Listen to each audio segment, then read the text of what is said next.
जानी, वेदों की भाषा पुराणों की वाणी मुनियों ने समझी। हम भी तो जाने, हम भी तो समझे, हम भी तो जाने, विद्या का हमको तू अधिकार दे माँ, हे शारदे माँ, हे तेरी शरण तू हमें तार दे माँ। तू श्वेत वर्णी कमल पे विराजे, हाथों में वीणा मृकुट सर पे साजे।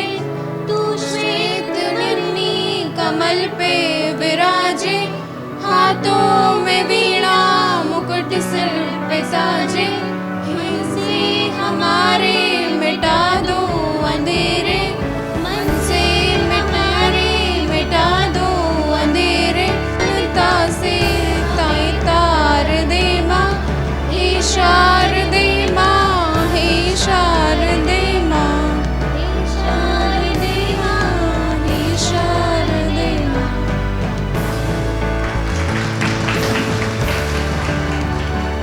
DAV college of education Hasangarh Rohtak में वनडे नेशनल सेमिनार का आयोजन किया गया। यह सेमिनार भारतीय ज्ञान परंपरा और इसकी शैक्षिक उपादेयता पर आधारित था। इस सेमिनार का उद्देश्य शिक्षकों, शोधकर्ताओं और नीति निर्माताओं के लिए एक ऐसा मंच प्रदान करना है जहां वो भारतीय परंपराओं और प्रथाओं के शैक्षिक महत्व को समझें और वर्तमान शिक्षा पद्धतियों में उनके समावेशन पर चर्चा करें। यह सेमिनार विशेष रूप से राष्ट्रीय शिक्षा नीति 2020 के संदर्भ में भारतीय ज्ञान परंपरा के एकीकृत उपयोग को प्रोत्साहित करेगा।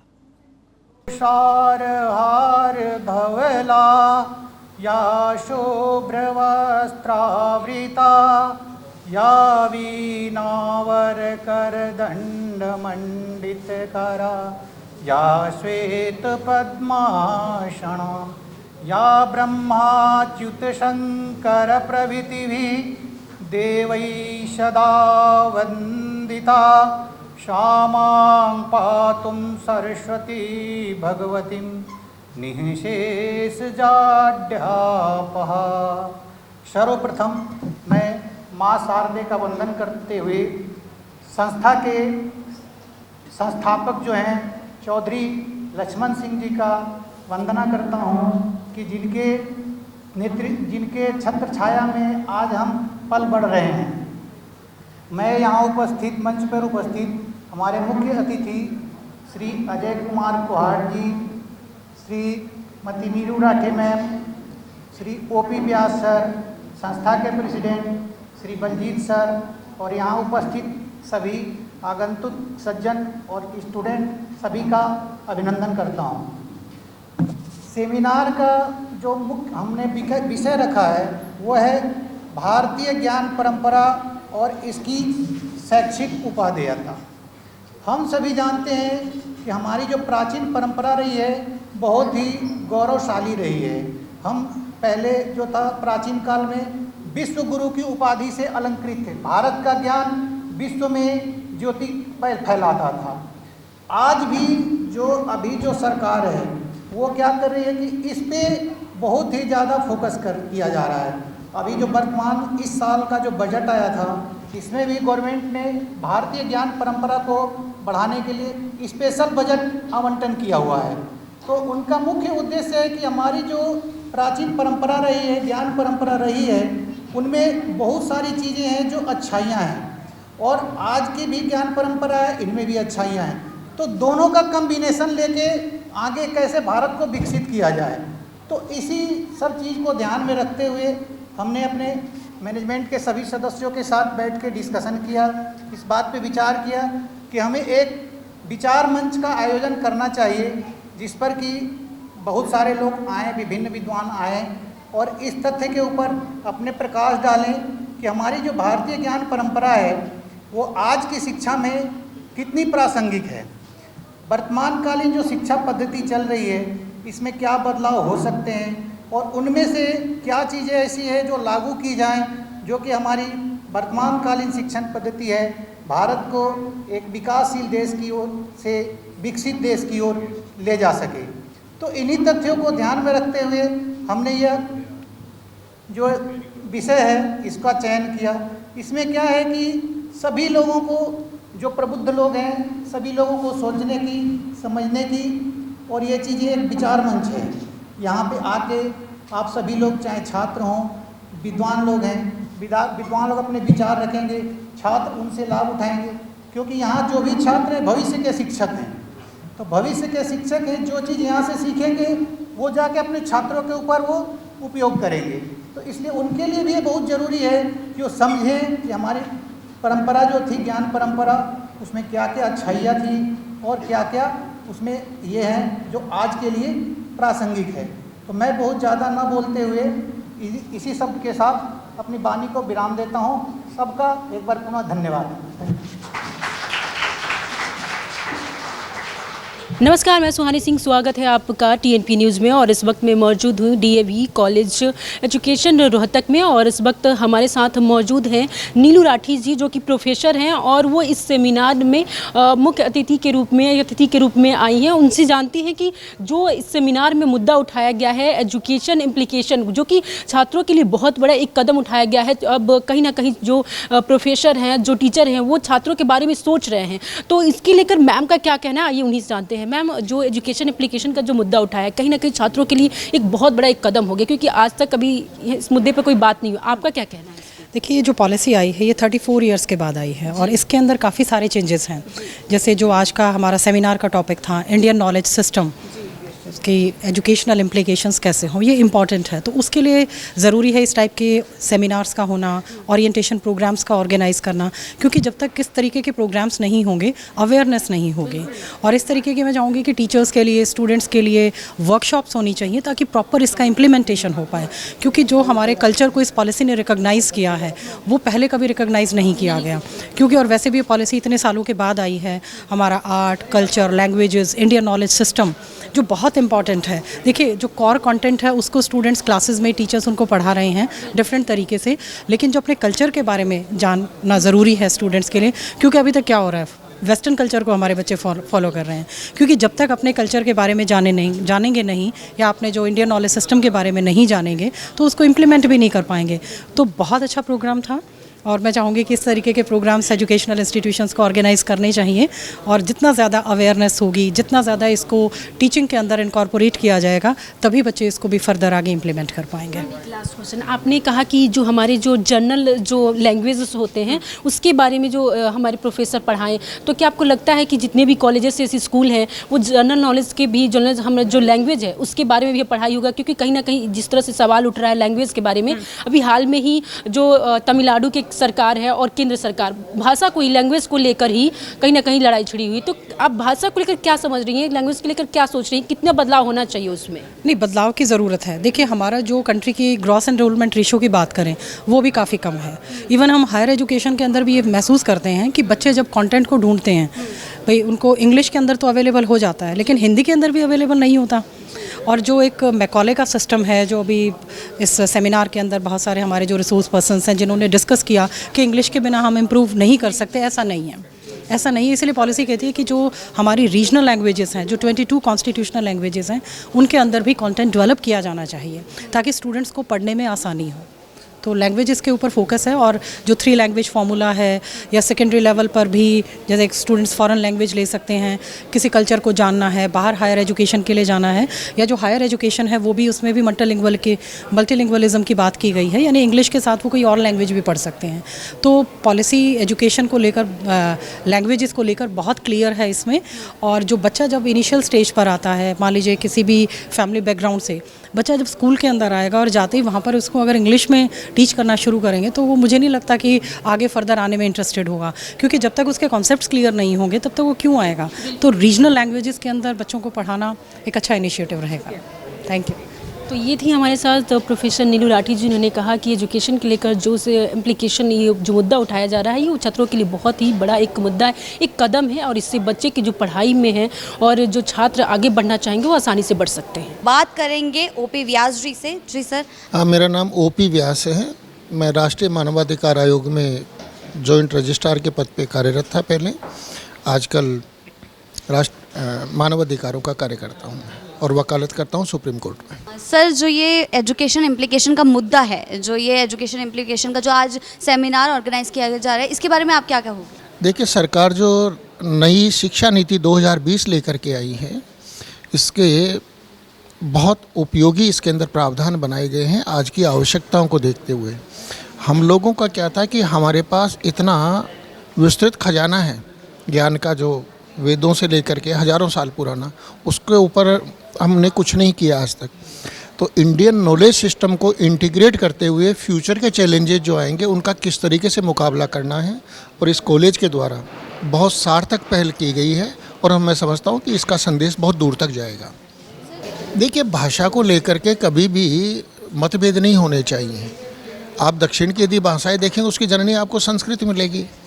तो भाषा जो है हमारे कम्युनिकेशन का माध्यम है, हम अपनी बात दूसरे से कह पाएँ। तो तमिल है वो भी हमारी भाषा है, हिंदी है वो भी हमारी भाषा है। तो आपस में एक दूसरे के एक सहयोग के साथ, सामंजस्य के साथ उस तरीके से ये आगे बढ़े। इनके अंदर कहीं भी द्वंद्व वाली चीज़ नहीं है। तमिल से भी हमें उतना ही प्यार है, हिंदी से भी हमें उतना ही प्यार है, बाकी जितनी प्रादेशिक भाषाएं उनसे भी प्यार है। ये फालतू की बात है। देखिए, पुरानी शिक्षा नीति में आप देखेंगे, चाहे दर्शन शास्त्र देखें, चाहे विज्ञान देखें, चाहे वास्तुकला देखें, आप में हर चीज़ के अंदर आपको इतना सारा ज़बरदस्त आपको नॉलेज का आपको स्टोर मिलेगा, भंडार मिलेगा। हमने उसके ऊपर राख डाल दी। और हम ये जो नई पाश्चात्य वाली है, हम ये चाहते हैं कि हमने तो कुछ किया नहीं, अंग्रेज़ों ने सारा सब कुछ किया, जबकि ऐसा नहीं है। हमारी इतनी विकसित थी, ये जो बीच में 200-250 साल का जो कालखंड मैकाले की शिक्षा वाला, जो गुलामी वाला जो दौर रहा, तो उन्होंने गुलाम बनाने के लिए हमारी शिक्षा की जो नीति थी उसको इन्होंने तबाह किया। और इसी के कारण अब जो वर्तमान सरकार है, इन चैलेंजेज को, चुनौतियों को देखते हुए उन्होंने 2020 की नई शिक्षा नीति के अंदर इंडियन नॉलेज सिस्टम को प्रमुखता के साथ में लेकर के आए हैं, ताकि पुरानी चीज़ों को, वर्तमान जो हमारी आवश्यकता है उनको देखते हुए हम आगे का फ्यूचर का जो है वो रास्ता तय करें। इस सेमिनार का मुख्य मुद्दा है इंडियन नॉलेज एजुकेशन एप्लीकेशन, और इस सेमिनार के मुख्य अतिथि के रूप में हमारे साथ जो मौजूद थे यहाँ पे वो हैं अजय कुमार जी। जो आइए उनसे बात करते हैं कि सर, जो ये इंडियन नॉलेज और एजुकेशन एप्लीकेशन के जो ये मुद्दा सेमिनार में उठाया गया है, एक बहुत बड़ा एक मुद्दा कहा जा रहा है, तो आप इसके बारे में क्या सोचते हैं? देखिए, इंडियन नॉलेज सिस्टम, जो उसको हम भारतीय ज्ञान प्रणाली बोलते हैं, ये हम कुछ सदियों से देखते आ रहे हैं कि ये लुप्त हो चुकी थी जी। और इसकी महत्वता को हम इस बात से समझ सकते हैं कि हमारे जितने भी दर्शन शास्त्र हैं या हर एक फील्ड के जो शास्त्र हैं, चाहे वो मेडिकल के हों, चिकित्सा में हो, आयुर्वेद हो, योगा में हो, उनका पूरे विश्व में ही प्रचलन है। और जो हमारे पास शिक्षार्थी आए हैं पुराने समय में, प्राचीन काल में, वो सब हमारी शिक्षा को बाहर लेके गए हैं। लेकिन हमने पिछले कुछ सदियों में देखा कि उस शिक्षा प्रणाली का हमारे अपने ही देश में महत्व कम होता जा रहा था। और हमने एक सिस्टम अडॉप्ट किया जो कि सूट करता था हमारे रूलर्स को एट दैट पर्टिकुलर टाइम, जो कि ब्रिटिशर्स होते थे। तो उन ब्रिटिशर्स ने अपने सहूलियत के हिसाब से एक शिक्षा प्रणाली का यूज़ करना शुरू किया, जिससे कि हमारा नॉलेज बेस्ड, इंफॉर्मेशन बेस्ड शिक्षा तो हो गई, लेकिन हमारा जो किसी भी स्टूडेंट का, व्यक्ति का मानसिक और शारीरिक समन्वित विकास नहीं हो पाता था। तो ये इसलिए इस सेमिनार का महत्व इसमें है कि हम इंडियन नॉलेज सिस्टम को आज की जो न्यू एजुकेशन पॉलिसी है उसमें कैसे समन्वितता लेके आते हैं, एक साथ कैसे इसको लेके आ सकते हैं, और उस प्रणाली को जिसमें कि आपके मानसिक विकास पे भी जोर दिया जाता था, हम न्यू एजुकेशन पॉलिसी में उसको इनकॉर्पोरेट करें। जो एजुकेशन सिस्टम हमारा चल रहा था, जैसे आप 10th के स्टैंडर्ड में है, 12th के स्टैंडर्ड में है, बच्चों के ऊपर इतना ट्रेमेंडस प्रेशर होता था कि भैया मुझे फलां कॉलेज में एडमिशन लेना है, उस कॉलेज में एडमिशन मिलना है, मेरे को 98% चाहिए, 97% चाहिए। वो उसका रीज़न ये था कि हमने उनको इन्फॉर्मेशन तो दे दी, नॉलेज तो दे दी सब्जेक्ट की, लेकिन उनका मानसिक विकास नहीं किया, उनका बौद्धिक विकास नहीं किया, जिससे कि वो थोड़े से प्रेशर से आके दे वुड कमिट सुसाइड और दे वुड गेट डिप्रेशन।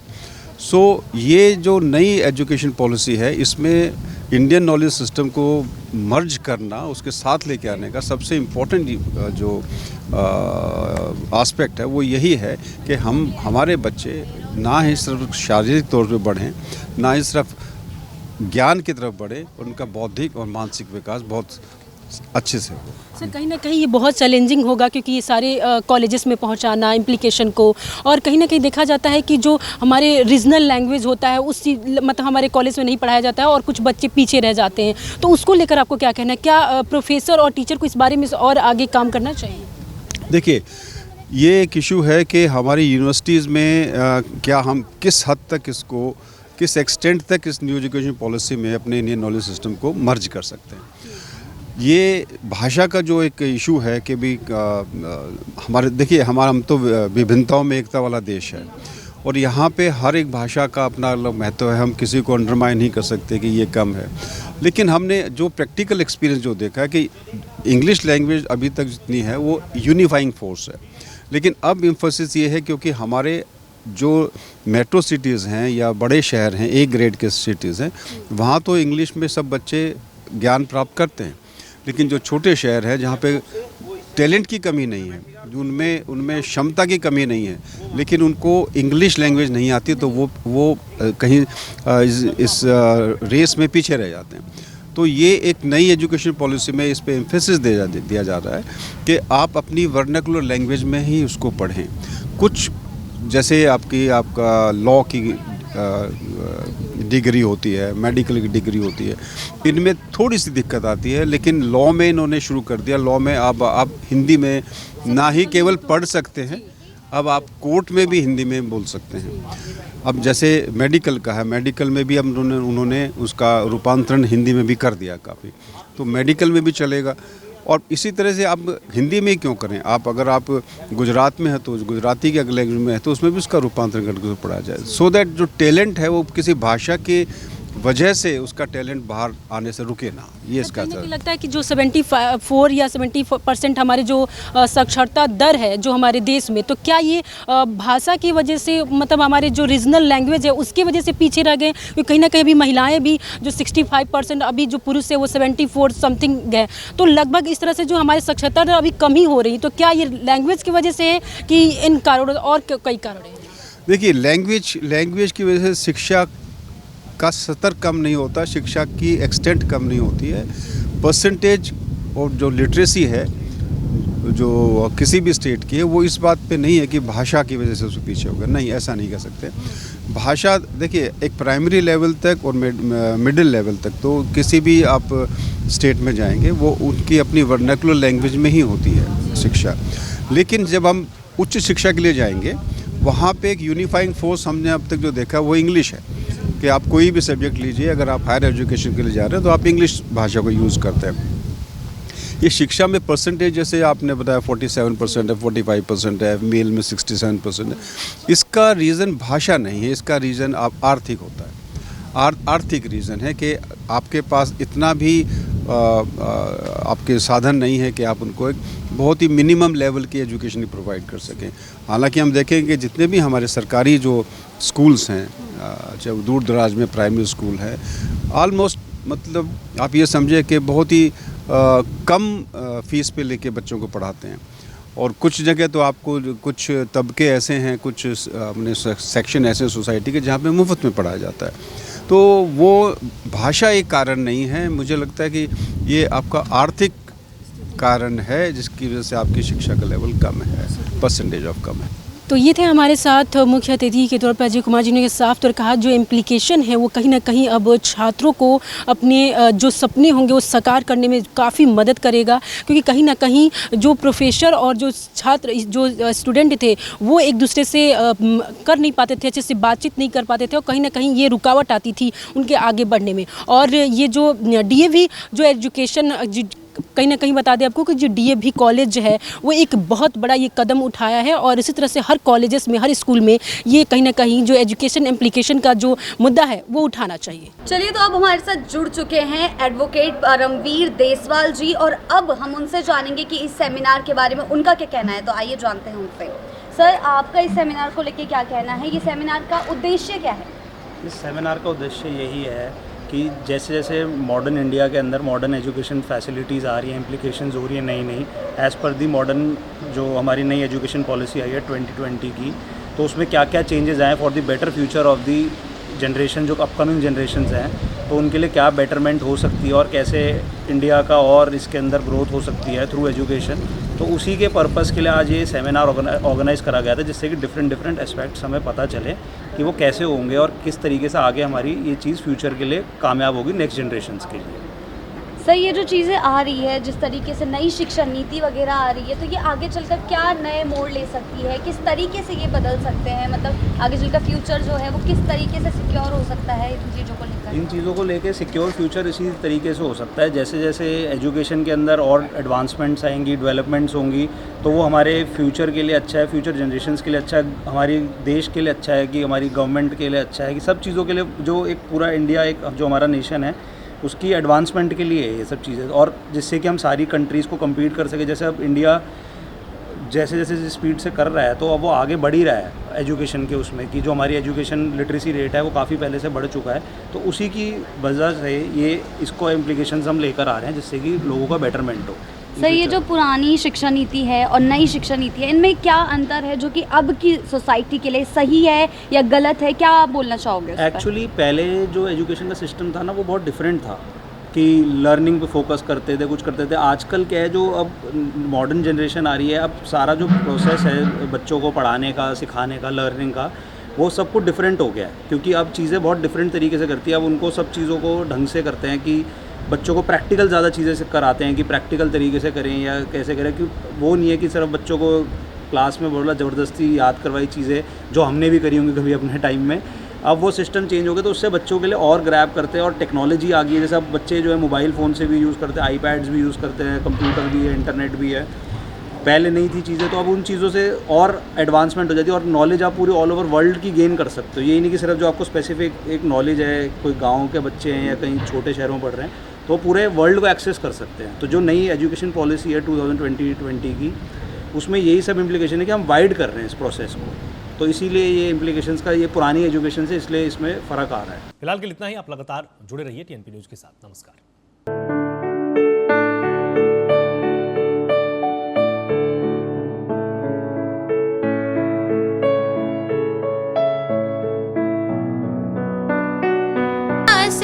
हमें तार दे माँ, हे शारदे माँ, हे शारदे माँ, अज्ञानता से हमें तार दे माँ। मुनियों ने समझी है, गुनियों ने जानी, वेदों की भाषा, पुराणों की वाणी। मुनियों ने समझी, हम भी तो जाने, हम भी तो समझे, हम भी तो जाने, विद्या का हमको तू अधिकार दे माँ, हे शारदे माँ, हे तेरी शरण तू हमें तार दे माँ। तू श्वेत वर्णी कमल पे विराजे, हाथों में वीणा मृकुट सर पे साजे। तू श्वेत वर्णी कमल पे विराजे, हाथों में वीणा मुकुट सिर पे साजे। से हमारे